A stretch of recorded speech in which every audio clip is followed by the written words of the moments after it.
Good evening students. तारीख है 19 दिसंबर 2022 और आज हम डिस्कस करने वाले हैं इस संसार के एक बहुत ही समृद्ध देश जापान के बारे में। आप सब जानते हैं कि जापान एक हाईली डेवलप्ड कंट्री है, बहुत ही बेहतरीन कंट्री है। और इस कंट्री में एक प्रॉब्लम ये है, ये प्रॉब्लम नहीं है, बिल्कुल भी प्रॉब्लम नहीं है, एक व्यवस्था ये है कि इस कंट्री में आपको हर चीज़ रेंट में मिलता है। यानी कि आप चाहें तो यहाँ पर हस्बैंड रेंट में ले सकते हैं, वाइफ रेंट में ले सकते हैं, गर्लफ्रेंड रेंट में मिल जाता है, बॉयफ्रेंड रेंट में मिल जाता है, फादर रेंट में मिल जाता है, मदर रेंट में मिल जाता है, फैमिली रेंट में मिल जाता है, बच्चे रेंट में मिल जाते हैं। सब कुछ यहाँ आपको रेंट में आप ले सकते हैं। एक समृद्ध देश, आखिर यहाँ पर ऐसा कैसे पॉसिबल है कि हर चीज़ आप रेंट पे ले सकते हैं? और क्या सरकार के तरफ से इसको मान्यता प्राप्त है? जी हाँ, सरकार के तरफ से मान्यता प्राप्त है, ये ऑथराइज्ड है, ये कोई छुप के करने वाली बिजनेस नहीं है। प्रॉपर इसके लिए कंपनीज़ हैं, वो गवर्नमेंट को इसका टैक्स पे करते हैं। और आगे थोड़े से इस पर विचार करें, इससे पहले हम लोग थोड़ी सी जापान के बारे में जान लेते हैं। ये जो कंट्री जो जापान है, आप सब जानते हैं कि एशिया में है, कॉन्टिनेंट एशिया में कंट्री जापान है। ये एक हाईली डेवलप्ड इकोनॉमी है और दुनिया में जो है, अगर आप जीडीपी के हिसाब से चले तो इनकी इकोनॉमी जो है थर्ड लार्जेस्ट है। इस दुनिया में थर्ड लार्जेस्ट इकोनॉमी है अकॉर्डिंग टू नॉमिनल जीडीपी के हिसाब से। जैसे चाइना, यूएसए, जो यूएसए, चाइना और उसके बाद आ जाता है आपका जापान। और अगर हम परचेजिंग पावर पैरिटी पीपीपी के हिसाब से ले तो ये जो है फोर्थ लार्जेस्ट इकोनॉमी है और इसका जो नंबर है चौथे नंबर पे आता है। फिलहाल के लिए तो आप ये परचेजिंग पावर पैरिटी को भूल जाइए। अगर आप पीपीपी जानते हैं तो अच्छी बात है, अगर नहीं जानते हैं तो मैं किसी और क्लास में आपको पीपीपी के बारे में बता दूंगा। ये इकोनॉमिक्स का टर्म है, परचेजिंग पावर पैरिटी, ठीक है। इसको फिलहाल जापान के लिए आप समझ लीजिए कि ये एक बहुत ही समृद्ध इकोनॉमी है और यहाँ की जो वर्कफोर्स जो है वेल एजुकेटेड इंडस्ट्रियस वर्कफोर्स बोलते हैं।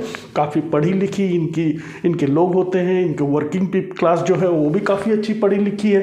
पॉपुलेशन जो है, इस देश की जो पॉपुलेशन है, जो लोग हैं काफ़ी एफ्लुएंट है, मतलब समृद्ध लोग हैं। मतलब लगभग ठीक ठाक सबके पास पैसा होता है जापानीज लोगों के पास। और ये दुनिया की एक बड़ी कंज्यूमर मार्केट भी है जापान, ठीक है। तो कुल मिलाकर मेरा बोलने का मतलब ये है कि जापान एक काफ़ी समृद्ध देश है और इतना संपन्न समृद्ध होने के बाद भी इस देश में काफ़ी ज़्यादा यंगस्टर्स आजकल जो है उनमें सुइसाइडल टेंडेंसीज आ गई है। सुसाइड बहुत लोग करने लगे हैं और जापान में लोग बहुत ज़्यादा लोनली हैं, अकेले बहुत लोग लोनली हैं। इंडिया में ऐसा नहीं है, जापान में बहुत लोग लोनली हैं, मतलब वो अकेला रहना पसंद नहीं करते। बट उनकी व्यवस्था की ऐसे बन गई है, पारिवारिक व्यवस्था ऐसे बन गई है कि लोग बाग अकेले मतलब अपना वक्त गुजार रहे हैं। और कुछ तो बंदे ऐसे हैं जो अपने घर से बाहर निकलते नहीं हैं, उनको मॉडर्न डे हर्मिट्स बोलते हैं। हर्मिट्स का मतलब होता है इंग्लिश में जो HERMIT, हर्मिट का मतलब होता है जैसे हम हिंदी में साधु संत। यानी कि ऐसे लोग करीब 500,000 5 लाख लोग तो ऐसे ही है जापान में जो मॉडर्न डे हर्मिट्स हैं, यानी कि अकेलेपन। मतलब बात यहाँ तक बढ़ गई कि जापानीज गवर्नमेंट को एक अलग से कैबिनेट मिनिस्टर अपॉइंट करना पड़ा फरवरी 2021 में। फरवरी 2021 में जापानीज गवर्नमेंट को अलग से कैबिनेट मिनिस्टर अपॉइंट करना पड़ा और उसका काम था पॉलिसी बनाने के लिए ये लोनलीनेस से कैसे डील करें। क्योंकि जापानीज गवर्नमेंट खुद देख रही है कि उनके देश के लोग जो है काफ़ी ज़्यादा लोनली हो चुके हैं, अकेले रह रहे हैं। तो ये जो लोनलीनेस और आइसोलेशन, यानी कि सोसाइटी से अलग थलग से रहना, आइसोलेट होकर रहना मतलब समाज से अलग थलग होकर रहना, इससे कैसे डील किया जाए, इसको लिए पॉलिसीज़ बनाने के लिए गवर्नमेंट ने एक कैबिनेट मिनिस्टर भी अपॉइंट किया है। अब आते हैं हम अपने मेन टॉपिक पे। इतना समृद्ध देश होने के बाद भी यहाँ पर लोग इतने लोनली हो चले हैं कि यहाँ पर ये बिजनेस हाउसेस क्रॉप अप हो गए हैं। लोगों ने बिजनेस बना ली है कि अगर कोई लड़का है उसको एक गर्लफ्रेंड चाहिए तो गर्लफ्रेंड को भी रेंट ले सकता है, किराए पे ले सकता है, ऑनलाइन उसको जो है बुकिंग कर सकता है या उनको ऑफिस जाकर रेंट ले सकता है। नेगेटिव वे में मत जाइए, नेगेटिव पर्सपेक्टिव्स में मत जाइए, गलत विचारधाराएं दिमाग में मत लाइए कि गर्लफ्रेंड बुक कर लिए और कुछ भी गलत सोचने की ज़रूरत नहीं है, क्योंकि इनके सब टर्म्स एंड कंडीशंस होते हैं। जो लड़की जो है आपकी जो गर्लफ्रेंड बनेगी कुछ आवर्स के लिए बनेगी, जितने घंटे की आपने उसको बुकिंग कर रखी है। हर घंटे घंटे के चार्जेस होते हैं लगभग $50 से $60, मतलब कि प्रति घंटे उनका चार्ज जो है लगभग 4,500 4,800 रुपये इंडियन रुपए के हिसाब से प्रति घंटे, यानी कि लगभग 5,000 इंडियन रुपये प्रति घंटे का चार्ज पड़ता है।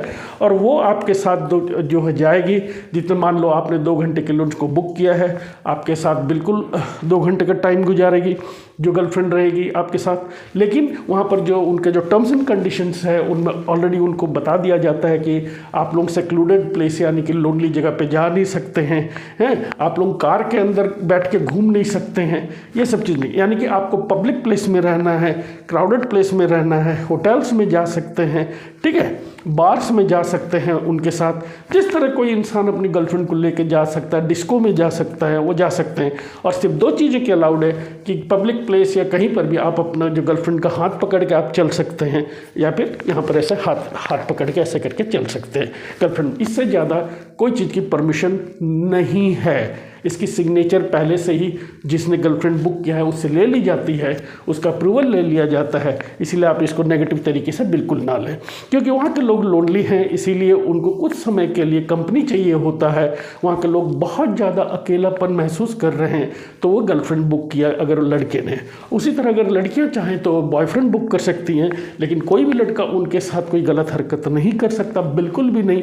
सेम चीज़ लागू होती है, वो कार के अंदर बैठ के घूम नहीं सकते, खाली जगह में, सुनसान जगह में जा नहीं सकते हैं, उनको क्राउडेड एरियाज़ में ही रहना पड़ेगा। उनका दायरा होता है कि इसी एरिया में ही आपको रहना है, और उनके चार्जेस पेमेंट करने पड़ते हैं। फिर जो है किसी को अगर ज़रूरत पड़े तो जैसे कि कोई पार्टीज़ में जाना है, कई सारे जो है कपल्स ओनली पार्टी होते हैं। जापान में जो है ना अविवाहित लड़के लड़कियां बहुत ज़्यादा हैं आज की डेट में। उनकी पॉपुलेशन ग्रोथ पे काफ़ी, मतलब उनके जो पॉपुलेशन की ग्रोथ रेट जो है काफ़ी ज़्यादा गिरी हुई है। अविवाहित महिलाएं और लड़के बहुत ज़्यादा हैं। अगर ऐसी जगह कोई सोशल गैदरिंग है, कोई पार्टी है जहाँ पर कि उनको जाना है और उनको एक कपल चाहिए, तो वो भी तब भी जाके ऑनलाइन जाके बुकिंग करके ले जा सकते हैं। कई वृद्ध लोग जापान में जो है, कई सारे जो, Japan is a country of old people, वहाँ पर बुढ़े लोग बहुत ज़्यादा हो चुके हैं, और ये बुढ़े लोग बहुत अकेलापन महसूस करते हैं। तो तब वो क्या करते हैं, कभी कभी जब भी उनका मन करे हफ्ते में एक बार छुट्टी वाले दिन वो जो है फैमिली को बुक करते हैं, रेंट करते हैं, ताकि वो फैमिली उनके साथ आए। फैमिली मतलब उनमें एक, अगर जैसे कि एक बुढ़े आदमी ने, एक बुज़ुर्ग आदमी ने एक किसी फैमिली को रेंट किया, मतलब वो आएंगे, वहाँ पर जो है वो मदर होंगी, उनके 2 डॉटर्स होंगे या लड़का होगा, वो साथ में बैठेंगे, अच्छी तरह बातचीत करेंगे, जैसे परिवार में करते हैं हम लोग इंडिया में जैसे करते हैं। एक साथ खाना खाएंगे, उतने ही वक्त के लिए जितने वक्त के लिए उस लोगों ने उस इंसान ने उनको बुकिंग किया है। तो ये एक तरह से अपने आप को लोनलीनेस से निजात पाने के लिए ये तरीका अपनाया है, और सरकार ने इसको बिल्कुल अप्रूवल दिया है। कई बार तो ऐसा भी सिचुएशन हो जाता है कि कोई किसी का फादर जो है मृतशैया में है, मतलब डेथ करने वाला है, और उसकी आखिरी इच्छा ये है कि मैं अपनी बेटी के हस्बैंड से एक बार मिल लूँ। तो बेटी जो है तब भी वो किसी को रेंट करके ले आती है, लड़का कोई इस तरह के रेंटल हाउसेस में, और अपने फादर का आखिरी इच्छा पूरा करने के लिए बोलती है कि यही मेरा हस्बैंड है। तो इस तरह की सिचुएशन आ रहे हैं जापान में जो है लोनलीनेस। तो एक्चुअली उनकी अपब्रिंगिंग इस तरह की हुई है कि लोग बाग जो है लोनली ज़्यादा रहने लगे हैं। बेसिकली देखिए जापान में जो है ना, तो सिस्टम ये चीज़ है कि जो जापानीज़ लोग हैं ना इतनी जल्दी खुलते नहीं हैं। मतलब जैसे इंडियन आदमी है ना, किसी से भी जाके तुरंत से दोस्ती कर लेता, जापानीज़ लोग जो है स्ट्रेंजर्स, अनजान लोग से इतनी जल्दी से मिलते जुलते नहीं हैं। प्लस वहाँ पर जो है लड़के लड़कियाँ जो है इतने ज़्यादा उनमें फ्रेंडशिप वगैरह स्कूल से ही एनकरेज नहीं किया जाता है, ना ही सोसाइटी इसको एनकरेज करती है। तो जापानीज़ लड़के जो है बहुत ही साय, थोड़े से शर्म टाइप के फीलिंग करने वाले लड़के होते हैं। वो लड़कियों से इतनी ओपनली बात नहीं कर पाते हैं, उनमें इतनी कॉन्फिडेंस नहीं रहती है। लेकिन जब वो एक लड़की को ऑनलाइन बुक करते हैं तो उनको उसके साथ वो अच्छी तरह से बात कर पाते हैं, अपने फीलिंग्स बता के पाते हैं, तो उनके अंदर जो चीज़ एक रहती है, लोनलीनेस जो चीज़ रहती है, थोड़ी देर के लिए वो ख़त्म हो जाती है। तो इसीलिए सरकार भी इस तरह की बिज़नेस को जापान में अप्रूवल दी हुई है, ये बिज़नेस चल रहा है।